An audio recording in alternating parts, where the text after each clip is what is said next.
In this video, I'm going to be showing you guys an effect that you might have seen in many award sites and also in the GSAP demo project section, wherein GSAP has a lot of animations that they showcase that are built using GSAP. So here we have an intro section, and once you start scrolling, we can see that the text sort of move from the left, and then each of the characters come in from the top or bottom, and then they kind of settle down at the center. And then this happens not only for the first section, but also happens for the second as well as the third section. And this is not only one way, meaning when you go from bottom to top as well, the animation reverses.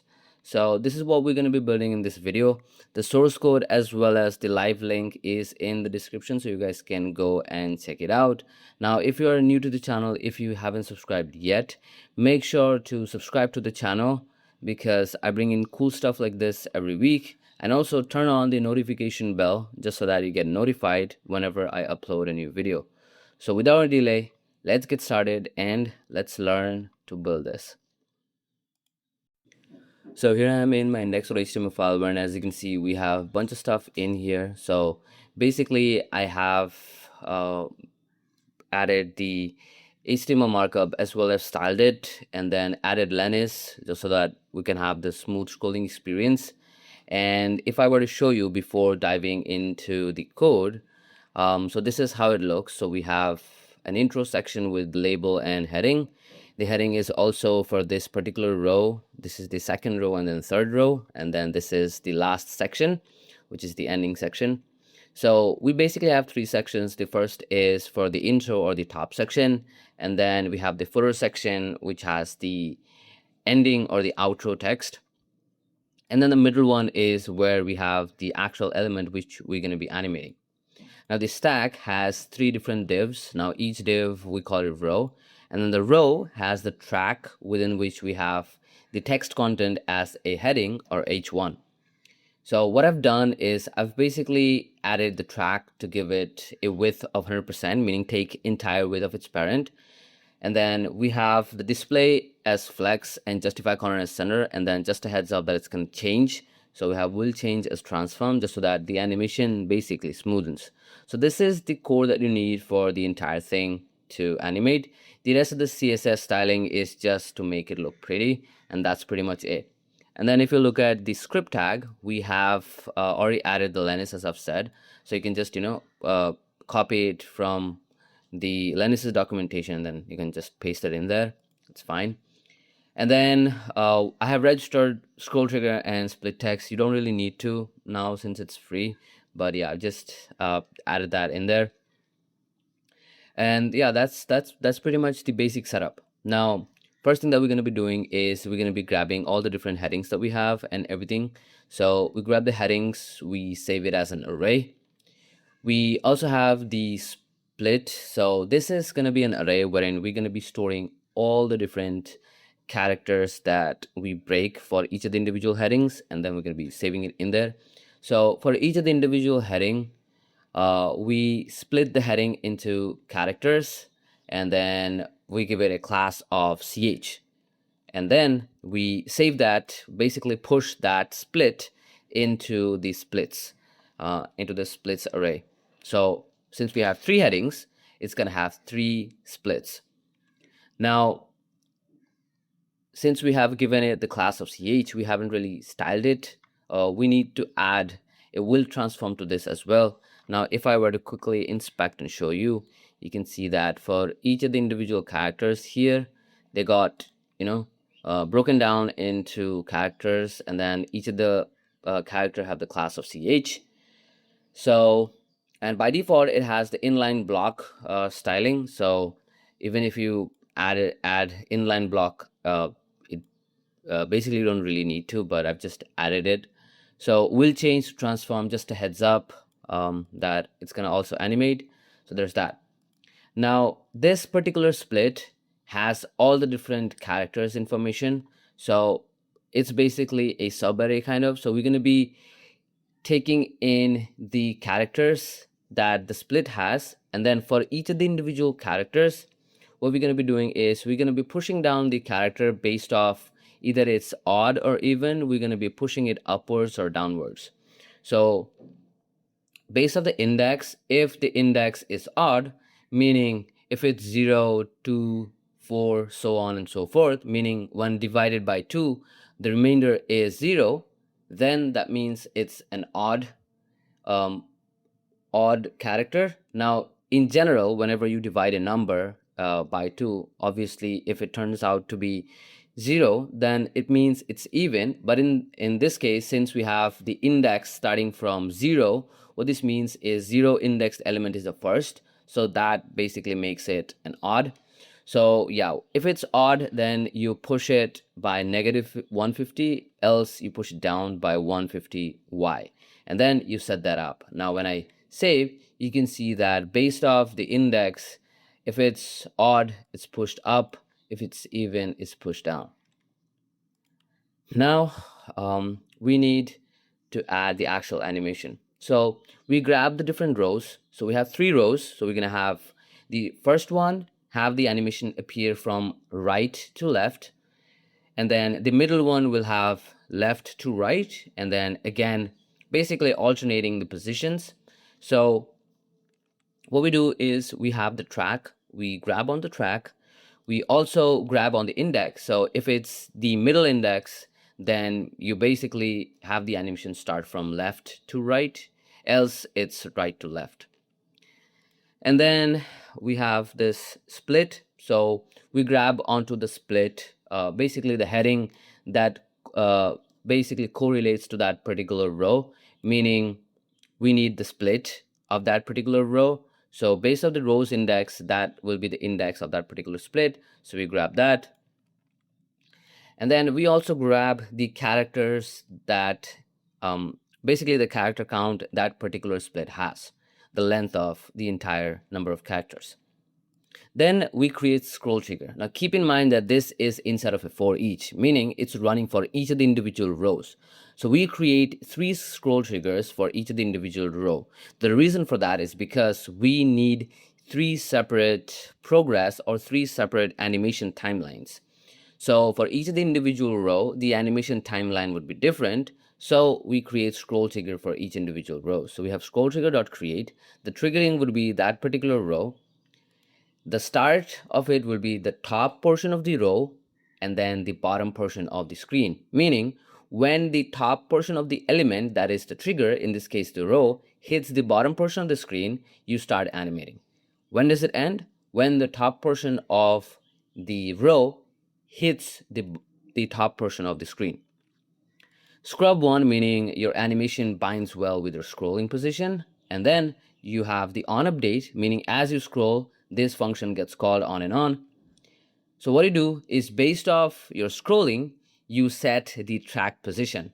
Now here, what this does is we have a scroll position which starts from 0 to 1. So initially when you start off, you have this as 0. So this entire thing becomes 0, meaning when you start off, the slide form or the from where you want the animation to start from is essentially either -100 or 100, meaning if it's your first row, then the animation or the track is somewhere out of the screen on the right side. If it's the second one, it's somewhere out of the screen left side. And then same for the third one, but the third one has it from the right side again. So alternating. So this is what it does. But then as you scroll, this progress from 0, it becomes 1. So when you multiply it with slide form, this entire thing, 1 times slide form becomes slide form. And then both when you subtract, it becomes 0. So what it means is when you're done animating, the track basically settles down at the center. So when I save, now you'll see that initially when I start off, the text or the content is not in there. So everything is hidden. But as I keep scrolling, you can see that it kind of reveals itself from the right side and then settles at the center. The same happens for the second as well as the third one. Now, the next thing is we also need to animate and settle these characters. Now, remember how the animation was in the intro? So for the characters appearing from left to right, it would happen from 0 to the last character basically start with index 0 to the length of the characters, while for the one that are appearing from the left to right, it would happen in the reverse order, meaning this is what we're going to start first, and then these would have a higher delay. So what we have to do is here we grab the different split. So we take the different characters and run a for each, and then we take the stagger index. Now this is what I was talking about. Depending on the row that you're in, either the animation is from left to right or right to left, which is row index. So if the row is the middle one, meaning the animation happens from left to right, then you have the entire index calculation reversed. So we use the character count -1, basically the length -1, and then that we subtract with the index, so that becomes the staggering index. So this calculation happens when the character appear from left to right, else we just use the normal index. It goes with the normal flow. Next thing is that we add delay for each of the individual characters. What I mean by that is every character has different delay, meaning not all the characters enter at the same time. The first element or the first character settles in without any delay. The second element or the character has slightly more delay, and then the third, fourth, and so on have a delay based off the index position. All right, so what we do is, so 0.1 is the delay that gets added to all the different characters. Then based off the index and then the count, you multiply 0.675. Now this value can be changed, whatever feels comfortable based off your animation, you can tweak it. But what this does is, based off the index of the character, this delay would go on increasing, meaning the first element will have only 0.1 delay because the staggering and everything will turn up to be 0. So this is not there. But then for the second element, this will become 1, and then 1 times this would be 0.1 plus 0.65. So this calculation goes on for the different characters, and then the end element has the highest delay. Now we calculate the duration. So let's say the entire animation duration is 0.9.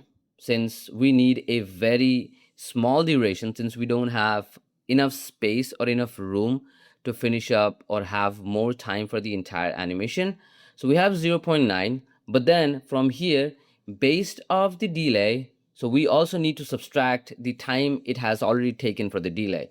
So we subtract it with the delay that is taken up by each of the individual characters, which is 0.65 times the character count -1, basically length -1, and then you divide it for each of the individual characters, so you get an average, and that is what you subtract, and you get the duration for each of the individual characters. Now let's say the character progress is 0. So what do you do? Character progress basically means the character are already pushed up or pushed or basically are down, and they haven't basically settled. So what you have to do is, based off your self progress, if it is greater than or equal to the delay, meaning you have started but the character are already pushed up. So what you do is you set the character progress as math min, minimum as 1, and not maximum as 1 and not exceeding to 1. And then what you do is, based off the scroll progress and the duration, how far you have covered the animation, that gives you the character progress. And then what you do is you again grab onto the Y positions that the initially we have set here, which is this base of the index. So the odd one are pushed up and the even one are pushed down by 150. So you grab that, and using the GSAP set, what you do is set the Y as the same as what we did in here, but now we have to reduce it and we have to subtract it and then bring it down to its original place as we scroll down. So this is something similar to what we did in here. So we have the slide form. So here we have the start Y. We subtracted it, self progress times slide form. So here as well we need to subtract. But here since the character progress is from 1, so 1 is the maximum that it can reach to, so 1 minus the character progress that it has reached times I mean that's pretty much it. So you multiply it with start y, and when you save,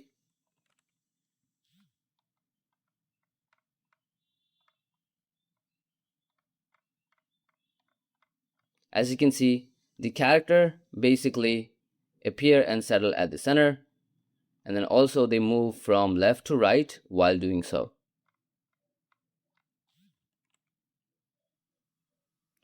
So this is what the video was about. The source code as well as the live link will be in the description, so you guys can go and check it out. If you're new to the channel, if you haven't subscribed yet, make sure to subscribe because I bring in cool stuff like these every week. So yeah, that's it for this video. Meet you guys in the next. Till then, bye bye, take care, and peace.